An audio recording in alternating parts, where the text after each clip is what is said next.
Hello everybody, welcome to OCHD, welcome to another Jumputi Heroes news video. Today we are talking about the Jumputi New World Grand Tour 2023 edition.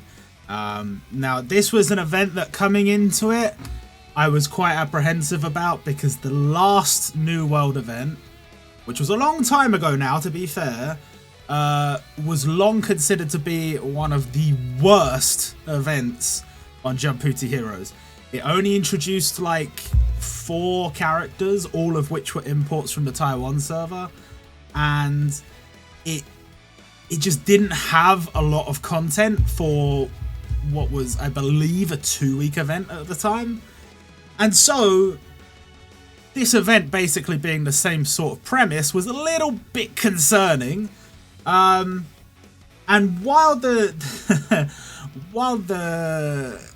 the content from one perspective may be seen to be basically the same thing, and that is quite concerning, the execution is considerably different. And I would say it's considerably different to a lot of the other events we've had where, you know, a Musa or a Densetsu or whatever has been imported from the Taiwan server. So let's talk about it a little bit. This event is basically supposed to be, the Taiwan server is having their anniversary, and while they are doing that, we will get the same Densetsu that they get for their anniversary, and so an event has been somewhat built around that. The key difference being the way Taiwan does an anniversary compared to the way Japan do an anniversary are often quite different. And the way Taiwan handles exclusive events compared to the Japan server are normally quite different. And so the idea of us having like the Taiwan content and them having the Japan content, us sort of switching positions, it doesn't really work. There's a lot of the Taiwan events where they got just like 1 or 2 characters, and it's not ideal. And here, well, let's talk about it. Let's get into it. So the login bonus is pretty good. It's 15 days. You get rubies, you get tickets, and these tickets seem pretty good. You got a chance to get limiteds. You know, they're not bad. They're not bad.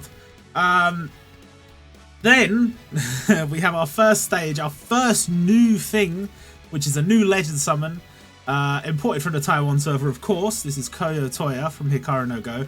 Sadly, did not make it in as a playable character for the big fans of Hikaru no Go, but is still here as a legend summon. Which, I mean, to be fair, a lot of the legend summons that come in as like exclusives on the Taiwan server don't make their way over to the Japan server, or at least haven't yet. So, hey, at least got that going for you, which is cool. And also gets an additional stage which gives an emblem. Sadly, this is not one of those stages where it's like you get an emblem and you get some jewel shards and you get some gold and you get some whatever, like all these other rewards.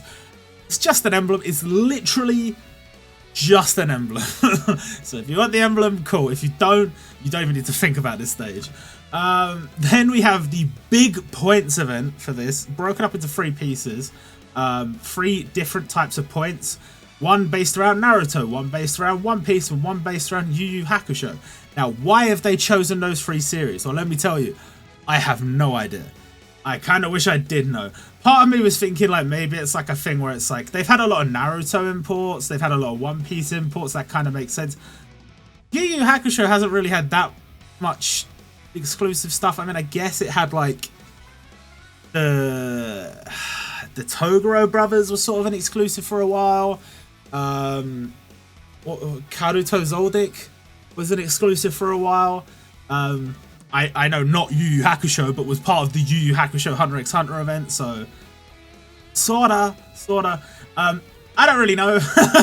But I guess those are the 3 bosses. There's Garp and Orochimaru and then Yusuke. So is this an indicator of more content to come? Probably not. But that's what they've chosen, so fair enough. And you can see like a lot of characters that were originally Taiwan exclusives that have come over to the Japan server featured in this image here. Those are boosted characters, and you will notice that the biggest boost is, of course, the new limited added during this event. a limit that a lot of people have been looking forward to, and so, you know, fair enough. But there's no standard gacha in this event, and the only other like premium gacha unit that's available is not on this list of boosted units. Might be added to it later, but for now isn't on it. So strange, very strange. And yeah, the stages are broken up into 3. So there's the Naruto one, you get those points. Then the One Piece one, you get those points. And then the Yu Hakusho one, you get those points. And there's a bunch of goodies in the store, but it doesn't add any new characters. It does give you an opportunity to farm some characters, but you don't really want to be using the points to purchase characters if you can avoid it. You want to be farming the points of buying goodies, because there's a lot of goodies. It's going to cost you a lot of points. Then we have these special missions, Victory Road. You get these coins, which you can exchange for rewards. Pretty simple. Here's all the missions in order for you to get all of those rewards, or to get all the coins so that you can purchase those rewards. There's some good stuff in there, including these tickets, which we'll talk about in a second. And one of the things you need to clear these missions are points. And the points are only given by beating certain specific stages. So we'll talk about those as we go through.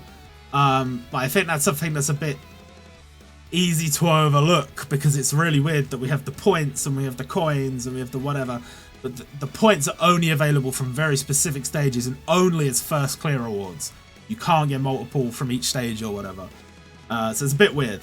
And then we have these emblems, which at the very, very least, compared to how they've done some of these in the past, it's not like just the bronze, the silver, the gold. I mean, it is. But they actually have different names on them at least, so it's at least not just a palette swap. And I'm not a big fan of emblems like this, but whatever. You know, it's not like I have to do anything special, go out of my way. Like, I was going to clear all these stages anyway, so it's fine. We have some additional missions too. You need to get at least 15 wins in Tower within the space of the next 2 weeks. Bear that in mind. Not super difficult, but if you're the kind of person that doesn't really pay attention and doesn't maybe have the best team, and they just try to get the, you know, just quickly go through your 5 each day, or maybe you only do 1 a day, it's something easy to miss. And these tickets are really nice. So you want to at least get those 15 wins. And then the gold jewel shards. You should be able to do the rest quite easily. The challenge tower 50 times, you just got to play it 50 times. That's easy. And collect the coins, again, quite easy. So just bear in mind, make sure you do it. Then we have the Victory Road tickets, the Super Victory Road tickets, and the Mega Victory Road tickets. Now, the descriptions of all these tickets are very similar. In fact, these two are exactly the same. However, there are slight differences. The pools for the characters are different.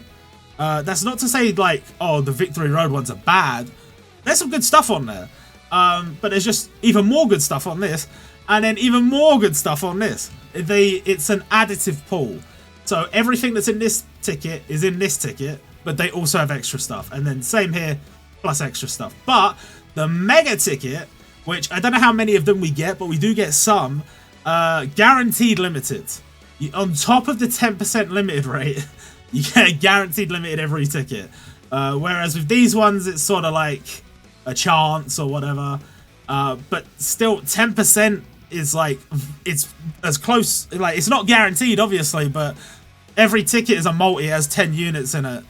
So it's not like you're guaranteed, but it's a very good rate. On average, you should be getting roughly 1 per multi anyway. So that's pretty damn nice. And yeah, very nice rewards. They've given out a lot of nice rewards.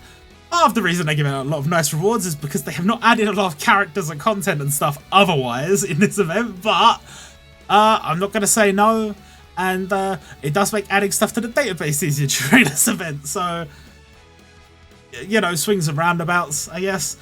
Then we have the grand opening stage, which gives a guaranteed 5-star ticket plus a bunch of other rewards when you clear the second stage. Makes sure to clear both stages. Very nice. And one of the rewards you get is this ticket. Now, I haven't explicitly stated it here, but this ticket lets you choose from the pool of characters that have just got their hidden potential update. So you can see the hidden potential roster update here. Those are all the characters that have just been updated. You can choose one of those from this ticket. And there's a few of these tickets. So pretty nice of them. If you're missing any of these characters, very cool. If you've got any of these characters not max level, pretty cool. And if you have, what are you going to do? But still very, very nice. Then we have the limited battles. And there's a few of these. And I think this is testing the water very much. I don't think this is like the final form, the final implementation. I think this is just a way for them to add content where you can't just say, I'm going to use the red team that has Night Guy in it and I'm going to steamroll this. I'm going to use the yellow team that has Kisuke in it and I'm going to steamroll this. You can't really do that here. This stage in particular, no limited characters, no Muso characters, no Densetsu characters, only event and hero grade characters allowed. So for me, that's an interesting way of approaching things. I know this has got some mixed responses so far, and I kind of understand it. If you've pulled for a unit and then you feel like, oh, I can't use it, that's kind of lame. But at the same time, it's to try and give you an opportunity to vary the way you play. So far, none of these stages are particularly hard, and I'm hoping that when the stages do get harder, we do have more difficult, like, limited battles, that they implement maybe some, like, really nice rewards, so it's, like, worth doing. So far, no farmable characters type behind it, just some rewards. And that's it. And they're good rewards, but they're nothing, like, super mega. They're pretty nice. Now, one thing that's not in the news post that dropped this morning is they have added community goals for all of these limited battles, and the end result of those community goals is a whole load of like hidden potential items and jewels and all that good stuff. So we have to beat, as a community, we have to beat each of these stages like 50,000 times, and then I think this stage like 250,000 times or something like that. That's going to be, this one is going to get done 100%. These other ones, they probably will get done because they're not that difficult, or at least the first one is not that difficult. I really don't like them putting these goals on stages where I have absolutely no incentive to clear it more than one time. So you're just asking me to spam stamina on this in the hopes that as a community we'll hit the goal and we'll get some jewels. It's really lame. I feel like if you did this with a stage where it's like the point stage, I'm going to be farming the points anyway. I need to farm the points to get other rewards and other good stuff, and so yeah, clear that a certain amount of times. Totally. Totally. Same with like if they had like a farmable character, a catastrophe class event, something like that. Totally makes sense. But the ones where it's like you clear it once and you're done, why would I want to contribute to clearing it 50,000 times? That's insanity. Anyway, this so far only Bakugo is out at the time of me recording this, and it is very easy. I would argue it is pedestrian. I just used like a autofill blue team. Didn't do anything special. Had like event characters in the front line that weren't particularly strong, and just obliterated it. But I'm hoping that as we move forward in this event, they'll get slightly harder. I don't think any of these are going to be particularly difficult, but maybe down the line as we go on we'll get harder and harder ones, and we'll see. I mean, I don't know, we'll see.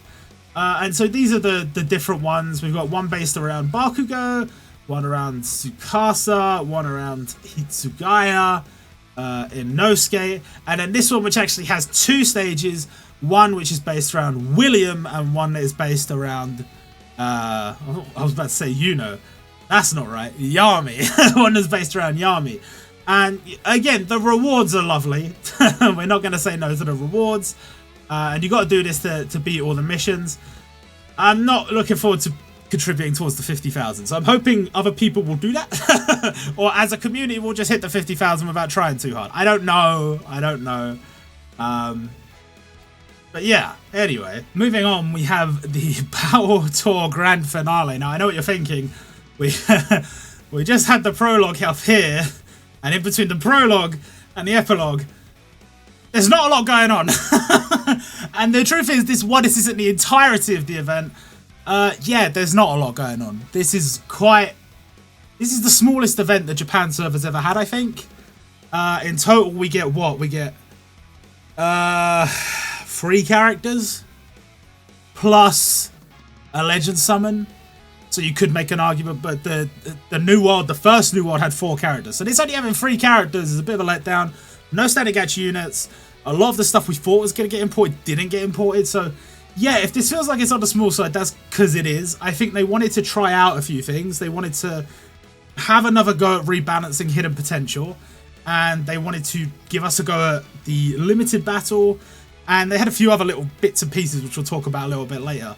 And the reality is that does result in a somewhat a somewhat small event. There's a lot to farm. There's a lot of goodies. But in terms of like new characters, nah, there's not a lot. Which puts us in a weird spot because the One Piece event was a bit on the small side. Then the My Hero Academia event was a bit bigger. It was bigger than what we expected it to be. And then this is minuscule. But then the next event, well, we'll talk about that later. Some of the stuff that's returning, we have this event. This is taking the place of a daily event for this celebration. Normally, each one has its own daily one. They've put this in its place as a returning event. Gives a whole load of EXP, whole load of character EXP, character skill EXP, rank EXP, all that good stuff. So you want to clear this all 3 times every day. You want to include characters in your team that are not max level yet and get their skill levels up. You also get a jewel shard and 50 rubies for the first clear each day. So we're again getting that extra 50 rubies a day, which we like. And the jewel shard on top is just a lovely little bonus. Then we have this stage returning. We have never seen this stage at full stamina cost, I don't think. Or is it we've never seen it at a normal drop rate? I don't know. But either way, half stamina, double drop rate, let's go. They're giving us an opportunity to get some more of this. There are a lot more characters with the hidden potential update now, so it makes sense that they're giving us the opportunity to get more of these materials. But there are more in the event store, and there have been pretty much every event. It's just that quite often, if you want to get enough points to buy them all from that event, you have to use so much stamina. So maybe it's more worth doing this stage. I don't know. Then we have this stage returning, Hikaru no Go. It's like the only Hikaru no Go stage pretty much before this event. But the bonus here is they gave us Hikaru and Akira for free. Straight up for free. Which, pretty nice. I know Hikaru's kind of old, but Akira's not that old. Or is he that old? He kind of is that old. It's been a while. But still, they've given us for free in the gift box, so we take those. Sadly, you're not going to get the new one for free. That's going to cost you, but we take what we can get. Then we have this stage returning. Now, this stage is a bit of a weird one because it's kind of an overarching campaign-style points event, which means you're going to be getting the points from clearing other stages anyway. But this stage is here as sort of like you can farm the points here. You can get an emblem from clearing the top stage. But you get these points from pretty much any stage, and you can trade those points in of rewards at the event store. There is some good stuff in there. It's mostly Death Note characters. There's a few other little bits in there. And then there's these emblems if you care about those. But still pretty cool. Then we have this stage returning, which if you didn't beat it last time, there's 100 rubies on there, so don't forget that. Nice little rewards if you could beat that. Same thing here, except no rubies. If you didn't happen to beat it when Gin came out, an opportunity to beat that. And then we have the Golden Road campaign, which for some reason they didn't include as part of the initial announcement. I guess because they wanted the Taiwan server to get their opportunity to announce stuff first or something. I don't know. But we kind of already knew about the new version of Athena because it was already on the blog. They just said, oh, we'll tell you the skills later. So I don't know what the devs were playing at, but they announced the whole thing pretty much today. You can get these tickets from clearing these missions.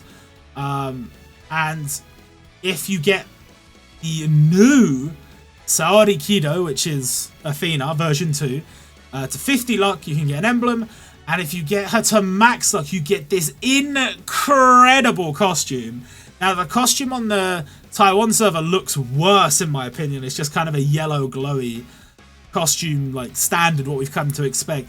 And it's kind of weird because it's like it's not part of this campaign. Like, I think the way you obtain Athena is different as well, slightly different.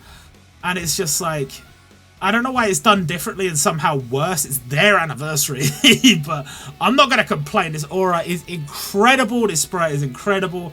I'm very happy with this. It's unfortunate that Athena has ended up being an event unit both times. At least one of them should have been a limited. I feel at least a limited. But still very cool. Very, very cool. And yeah, these missions are really easy. A lot of them are just clear stage one time. But yeah, pretty straightforward. And yeah, the way you get her to max luck, obviously you get these tickets from clearing the missions, and then you use them to summon on this gacha. And you get a copy of her 10 luck with every summon. So each ticket's a multi. It's going to have a bunch of other goodies on it. But at least one of those goodies is guaranteed to be one copy of her at 10 luck. And yeah, she's going to be pretty easy to get to max luck. A pretty nice addition to the game. Like, if that's our only event character for this event, not ideal that we only get one, but it's a nice one. We can at least say that. There would be some people that could play as like, oh, a V2 Athena, like shouldn't it have been a new character or whatever.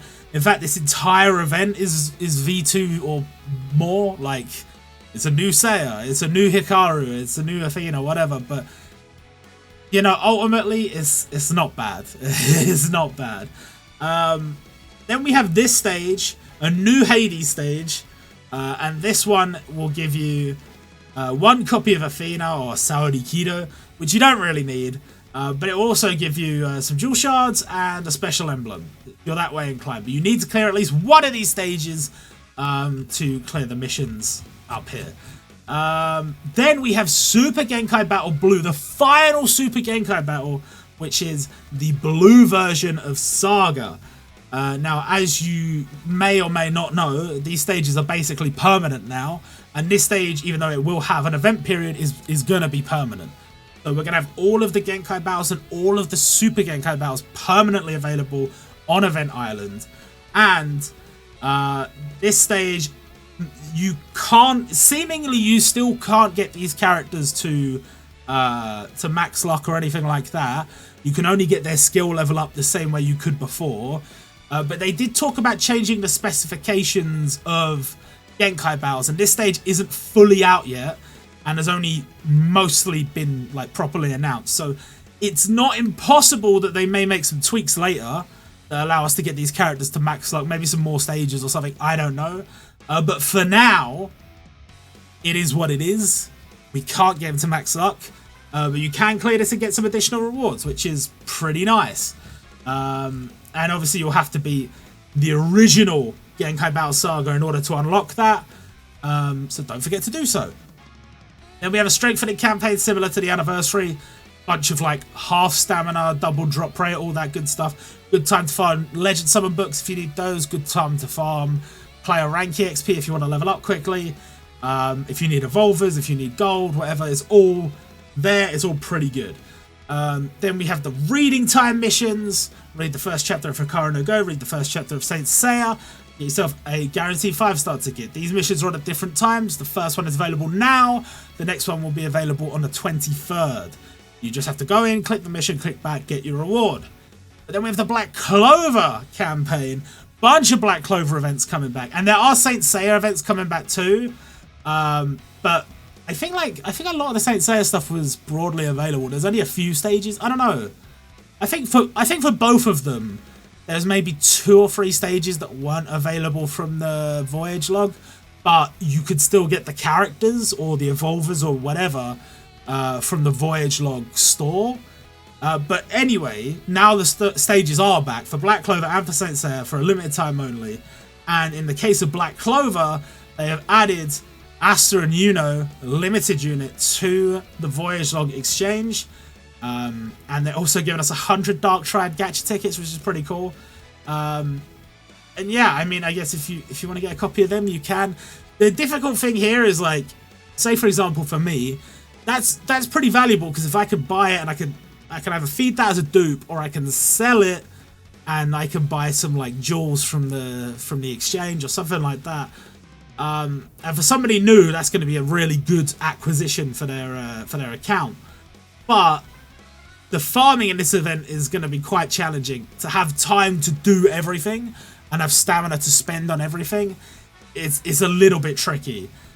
So just bear that in mind. There's some limited time here, only 2 weeks. So just see what you can do. That's all I can say. Think very clearly about what are the rewards you want most, and then aim for those. Then we have the Kinnikuman Voyage Log, which has been added to the game, and seemingly, I might be crazy, but it seemed to suggest that Goldman was a permanent addition to this store, and you'd be able to buy 1 copy a month, which seems really good. I don't know if that was just like them being lazy with the news and not putting full event dates and stuff like that in there, but it seemed to suggest that he would be permanently added and it wasn't a temporary thing. But even if it is a temporary thing, still you got 2 weeks to get Goldman, not too shabby. Then we have the first of 3 max luck campaigns. The first one gives 1,000 rubies for maxing all these old units. Could be quite tricky for a new player, but for old players, you literally just log in and get 1,000 rubies. It's not too bad. All these characters are available at the moment, but that doesn't mean they're easy to farm. And as I said, balancing what you should be farming right now could be a little bit challenging. But rubies always take priority, in my opinion. So just remember that. Then the first of the 2 related specifically to this event, the Battle Tour campaigns. This one is a little bit on the lower side for rewards, 100 rubies and a few doors and stuff. The reason it's a bit on the lower side is because you have to max luck 1 old unit, which is Sova, who was already in this campaign. So that's why. But yeah, you can get those rewards, which is pretty cool. In this one, I'm assuming it's just going to be to max Saori Kido, but there might be some other stuff, I don't know. But the rewards looking a lot better. 3 of those tickets, very, very nice. And you can get the Taiwan Jumputi logo as an emblem, which is really weird, but okay. And then let's talk about the gacha. We have the Battle Tour Limited gacha, which introduces Hikaru and Sai as a limited, has changed types from the Taiwan server, is now green instead of blue, and you know, it's a nice sprite as it was when it originally released on the Taiwan server. A pretty cool character for anybody that is a fan of the series. And 10 multis to get them guaranteed. A bit of a letdown, there's no new standard gacha or anything like that in this event, so this is a bit lower on the end of value for money, but they are a strong unit, so it's up to you. It's up to you. Then we have the Densetsu gacha. Now, we do have the information on what Seiya does on the Taiwan server, but we have no way to know if the skills are actually going to be exactly the same in the Japan server. So until it's officially announced what his skills are on the Japan server, I withhold my judgment on how good he's going to be. But if we base it purely on what it says on the Taiwan server, he's pretty damn strong. Now, the only downside is right now, in terms of yellow characters, my account is stacked, but the temptation to summon is crazy. I don't need him. I don't. But I do want him, which is tough. And I kind of probably have enough rubies as well, so it's challenging, especially with the other events coming up. I don't know what's going to be added. He's going to be here for a while. He's going to be here until the end of next month, so I have time to figure it out. I'm not going to summon straight away, but I might do it later. Who knows? Who knows? But a very cool addition. He does sort of break the trend of protagonists not being Densetsu or Muso. The only reason I can theorize as to why that may be is I believe that the Taiwan server have released him now, but this is a unit that was maybe being worked on for the future on the Japan server, and I think, you know, we had Muso for like a year or 2, and then we had Densetsu for a year, and I think whatever comes after Densetsu, I feel like that's going to be focused more on protagonists who have like their big moment in the series, like Seiya did here. I know you could argue that there's a lot of characters in the past that have been added like that have been like limiteds instead or whatever. And that's true, but you could also make the argument there's a lot of characters that could have been Musou Densetsu that were limited, so it's a bit tough. I don't really know. I feel like this probably should have been Ayalos, but I'm really not complaining because the sprite's really cool. It's a really cool addition.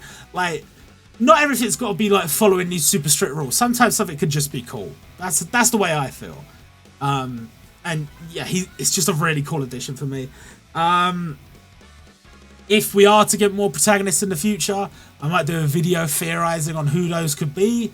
One of the ones that jumps to my mind straight away is like, if we got like a Toriko, like a peak Toriko, as like a like whatever this is supposed to be, like a protagonist Densetsu or whatever. Yeah, that would go kind of hard. I mean, yeah, you can make arguments for a few like series like One Piece and that, but they've already got like a top tier unit. So if we were talking about series outside of that, I'm not saying they couldn't get one, but theoretically, there's still some really cool picks. But anyway, it's basically the same value as a normal like Densetsu or Musou grade banner. So you got time to think about it. That's all I'll say. You got time to think about it. Then we have Fuki and Ging returning. Somewhat tempting. I don't have either. 30 multis to get a choice ticket that lets you choose one or the other. It's tempting. Again, it's tempting, but having two banners like this at the same time, quite expensive. And I don't know how I feel about it. I do think it's kind of a cool touch. These are the two that came out on the Taiwan server first. Fuki came out on Taiwan before Japan, and Ging the same. So them two being featured on the same banner in this event, it's a nice touch, but they're so expensive. So up to you whether you want to get involved. I know there's a lot of people who it's like they've realized how ridiculously good Ging is at certain things, and it's just that extra copy ability just goes hard. So it's tough. It's tough. If you want him, you gotta pay, and it's not cheap. Then we have another Taiwan server import gacha. This one is just sort of like a chance to get some of the units that came to Taiwan first a little bit cheaper, which is not too bad. What is it, 4,000 rubies for a guaranteed limit? It's not bad, and the pool is not bad either, so kind of cool. It's kind of cool. Then we have this gacha, which is not really related to this event at all, and you do 7 multis and you get guaranteed limits, and there's like some really good limits in there, and it's guaranteed to be from 2022 or later, so pretty cool. We have the 2 birthday gacha left in this month, which is Kenshin and Hinata. Obviously, as always, do the first multi on these guaranteed. If you want to do the rest, it's kind of up to you, but I wouldn't necessarily recommend it. But again, it's up to you. Then we have a bunch of free multis, which is awesome. We have the True Limited Heroes Festival gacha returning. Green, red, blue, and yellow. That red banner is unholy. If you don't have any of those units, it's nuts. It's nuts. The temptation to put on that would be incredible. For me, I'm only missing one of them. There's no temptation, but I'll do the free multi for sure. And the other banners are also very, very good. In fact, the green banner, surprisingly, I don't have any of them. There is a little bit of temptation, I can't lie. If I go to the 7th multi and get Pickle, I probably wouldn't be that happy. But, you know, it is what it is. The blue banner as well, quite stacked. Luckily, I have a few of these, so a little bit less temptation. And the yellow banner, I don't have any of them on the yellow banner. There is a 4th one here, that's Jolene. She's been omitted from the banner again. Yeah. Again, very tempting. But just make sure you do the first multi on each, and it's all good. Then we have the Miracle Gacha. Now, we don't have the full information on these, but the only thing printed in the files for these banners is you get a limited character with a 10% rate, and each multi is 500 rubies. Now, I don't know if you could do that multiple times. I don't know whether there's additional steps that they haven't told us about. I don't know if you're working towards something and you get guaranteed something at some point. But at face value, it's interesting at least. Whether it's good or not, maybe, I don't know. Like, it seems like it's pretty good, but it's like, it's for a chance, and there's no guarantees, and you could get, it might have older units on there, I don't know. we'll wait for the full information on these, but they look pretty cool at face value. Then we have the 3-step gacha, which again is not bad value. 3 multis to get 3 limiteds, and it's like an old limited, somewhat old limited, and then like a new limited. It's pretty good. Again, lots of higher value banners on, but is it worth it with the current situation of the game and the amount of stuff they're pumping out that you might want to summon on? It's difficult. Let's talk about the sales packs. Let me save you some time. None of those were worth summoning on. None of those were worth purchasing. None of them, none of them, none of them. Glad we could sort that out. There is like a couple of packs that are probably worth summoning on. They're not here because they're like reprint ones. But I think they brought back the one that's like 1,000 yen, or what was it? You can get like 1,000 rubies sort of cheap, and I think there was one where you can get like 2,000 rubies sort of cheap and stuff like that. And they're gonna have a few more like cheapish sale packs on. And don't forget to the tower banner has reset. So if you haven't done the free multi on that, make sure to go and do that. I almost missed it. I say I almost missed it. There's another 2 weeks left, but you get the idea. Anyway, let's talk about the Taiwan stuff. Now the Taiwan server is their 4th anniversary, so it's got to be like a big event for them, right? And the answer is no, not really. It's arguably bigger than ours by like a tiny little bit. So we got 3 new characters and a legend summon, and they got 4 new characters and a legend summon. It's a little bit stinky, I can't lie. I don't know whether they have other stuff planned later on. At face value, it doesn't look like that, but maybe. But yes, we have Android 16 added as a free-to-play unit. Very, very cool. He's a traditional catastrophe class event, which we don't get that often. You farm the ultimate class stage to get copies of him, get him to max luck. And he has an aura costume, which looks a little bit like ooze or something like that, but still very nice. And then we have the new limited, which we have no information on whatsoever. We don't know what type they are. Technically speaking, we don't even know that they're limited, but they're gonna be limited. We haven't seen their banner. We don't know what their skills are. We know nothing. I don't even know when they're coming out. But Trunks and Vegeta have been added to the Taiwan server. They're gonna be added to the Taiwan server in this event. Pretty cool addition. A lot of people are excited about this. But me personally, the Trunks I am waiting for is Trunks from the very end of that arc where he goes back to fight the androids. Like, if you give me that Trunks and you give me like Android 17 and 18 dual unit farmable, then yes, I will probably summon on that. But this one, I probably won't. I'm not that interested, but I know a lot of people that are, and we might be getting this for the 5.5 anniversary or whatever, or the 55th anniversary, I should say. We will see. But still pretty cool. They do transform between base form and Super Saiyan. Now, to be clear, they are not a transforming unit. I just mean like in the win animation or in the ultimate attack animation, they have those different forms. It's not an overdrive unit. It's not a transforming unit. It's a standard unit. But still very cool. Very cool. And their new legend summon is the Golden Saint Revival, which is when they get Iolos's arrow and they pierce the, I think it's like the Wailing Wall or whatever it is. So this is from like towards the end of Saint Seiya. Very cool scene. Cool to have as a legend summon. And it's like, I think like the 3rd or 4th legend summon that's been added for Saint Seiya that's just going to be Taiwan exclusive, which kind of sucks, but who knows? Maybe someday we'll get it. I don't know. And that's it. That's the end of the news for this. Lots of exciting stuff coming up. We know that Demon Slayer is at the end of next month, okay? I know this seems a bit confusing, but stick with me. Demon Slayer is at the end of next month, right? And we know that Demon Slayer is going to be starting on the 18th of next month. Which means, with this event ending at the end of this month, the 55th anniversary event, which follows this, is going to run from the start of the month till the 18th. So it's an 18-day event, during which we're going to have Kimetsu no Yaiba reprints, during which some of the stuff from this event will still be printed, like the Ging and the Fuki banner, like the Seiya banner, stuff like that.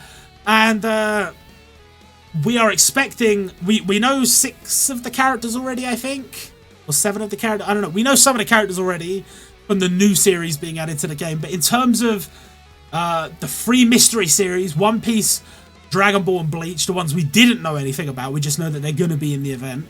Who's it going to be? Are we going to get this this duo added during that event? Are we going to get the Aokiji that the Taiwan server got like last week or whatever added during that event? Who are we going to get from Bleach? I have no idea. But I'm excited to find out. I may do some theory crafting and stuff later. I'm not sure. Depends if I have time. But that's it for this video. I hope you guys enjoyed. And I will see you all soon, I hope.